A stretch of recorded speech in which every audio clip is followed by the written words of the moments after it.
দাও। শ্বশুর না, তুমি এত স্বয়ং পাও কেন? না, তারপর কেমন যেন লাগতেছে।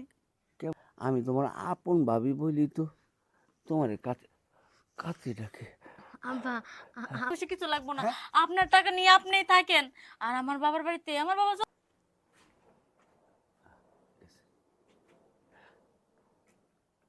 বৌমা, বৌমা একটু এদিকে আয়ো।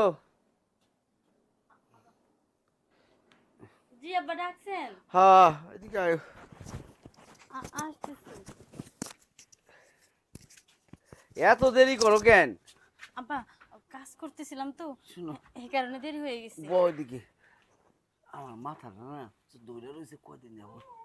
তুমি আমার একটু মাথাটা একটু টিপে দাও। আর পোলাটা গেছে বুঝছো, কাজে পাঠিয়ে দিছি। দেখো কাজ করে হোক, তুমি এভাবে আমার কাজটা করো। হ্যাঁ, আপনার কাজ করুম মানে আপনার কি কাজ করুম? আমার কি কম কাজ আছে? হ্যাঁ, আমার কাজের শেষ আছে? তোমার আপাতত কইছি মাথাটা একটু দৌড়ে দাও, তারপর আবার কখন কোন সময় কোনটা আইব কথা, তখন বলুম ওইটা আবার করে দিবা। ঠিক আছে? হ্যাঁ, আব্বা, হ্যাঁ। এই বাড়িতে বউ হয়ে আসার পর থেকে আপনি সারাদিনই আমার খালি এটা না এটা এটা না এটা খাটাইতেই থাকেন। আমারও তো এটা শরীর নাকি, আমারও তো একটু রেস্টের প্রয়োজন আছে। শুনো, এই বাড়িতে কি অন্য মানুষ আছে? হ্যাঁ, কেউ কাজ করার আছে? তুমি এই বাড়ির বউ, তুমি তো কাজ করবা, কেটা করবো? হ্যাঁ, আমি দশের যদি ডাক দেই জুতা বাড়ি, কিন্তু তুমি খাইবা, আমি খাইবো না। হ্যাঁ, এখন কাজটা করে দিয়ে তোমার এইরকম যদি না করতে চাও তাহলে বাপের বাড়ি যাও গা। না আব্বা, কি কোন না কোন বাপের বাড়ি যাবো। আপনি তো ভালো করে জানেন যে আমার বাপের নিজেই চলতে পারে না। এখন যদি আমি যে উঠি তাহলে সে আমারে পালবো কি কইরা? ও, সবই বুঝো, সবই বুঝো। তাহলে আমারে কও কেন? আমি একটু কাজ করে, আমি কি বেশি তোমার কাজ করে? মাঝে মধ্যে শরীরটা টিপাই, একটু মাথা ব্যথা হইলে টিপাই। তাইলে এটা কি কাজ হইলো? শ্বশুরের কাজ করবো না? আচ্ছা ঠিক আছে, আমার ভুল হয়ে গেছে। দেন আমি আপনার মাথাটা টিপে দিই। দিব।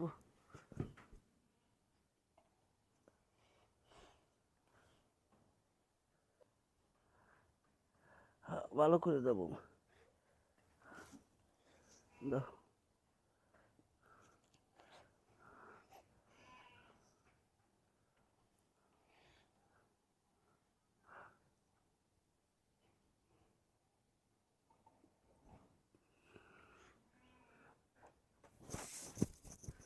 বৌমা, জি আব্বা। আমার একটু বুকের মধ্যে এদিকে টিপে দাও তো, ব্যথা লাগছে।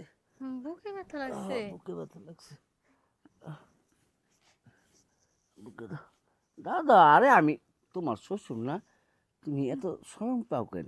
না, তারপর কেমন যেন লাগতেছে। কেমন লাগতেছে? আরে আমি থাকলে অসুবিধা নেই।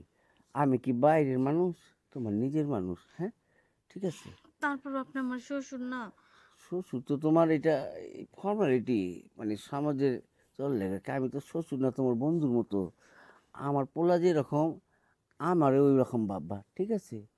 হ্যাঁ, এই দেখো না, আমি তোমার আপন ভাবি বলি তো তোমার কাছে কাছে ডাকে।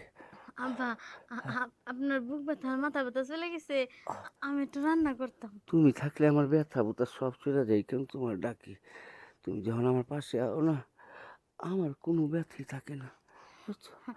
আব্বা, চুলাতে না তরকারি বসাই দিয়ে আসছি। আর ওগুলো মানে পুড়ে দিতেছে। আমি পুইরা যাও, এদিকে আসি। আমার শরীর পুইরা গেতেছে জানো। আর তুমি তরকারির শরীর চিন্তা করতেছো, আমার শরীর পুইরা যাও যাও, দাও দাও দাও দাও করতেছে, বুঝছো?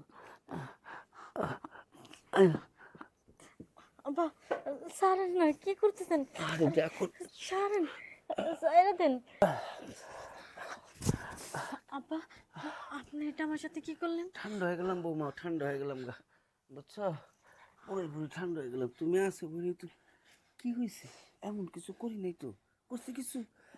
খালি তোমার ভিতরে গেছি, দেখলাম। খুব ভালো। তুমি শুনো, আজকের থেকে তোমার আমি কোনো কাম করাবো না, কথা দিলাম। ঠিক আছে? আর এটা বইলো না, আমার ছেলেরে বললে তোমারে রাখবো না, ছাইড়া দিব। ঠিক আছে? আপনার ছেলে আমাকে রাখুক বা না রাখুক, হুম। আমি তো এ বাড়িতে আর থাকবো না। যে বাড়িতে শ্বশুর তার ছেলের বউকে নিজের মেয়ের মতো সম্মান করতে পারে না, সে বাড়িতে থাকার আমার কোনো ইচ্ছাই নাই। বৌমা, শুনো না, শুনো। হ্যাঁ, তুমি যদি যাও গা, কি অবস্থা হবে, তোমার বাপের বাড়ি থাকতে পারবা? আর আমি তোমার লেগা ব্যাংকের থেকে 8 লাখ টাকা উঠে তোমার নামে এটা ডিপোজিট করুন, আমার জানো? আমার কোনো টাকা পয়সা কিছু লাগবে না। হ্যাঁ? আপনার টাকা নিয়ে আপনিই থাকেন। আর আমার বাবার বাড়িতে আমার বাবা চলতে পারে না, তাতে কি হইছে? আমি যে দরকার হলে মাসের বাড়িতে কাজ করে খামু। তবু এরকম শ্বশুরের সংসারে থাকবো না। বুঝাই পারলাম না, নিজের কপাল নিজে খাইলো। হ্যাঁ, টাকা রেখেছি, জমি রেখেছি, আমার একটু ভালোবাসা দিব, এটার লেগে অত কি কষ্ট থেকে যাও।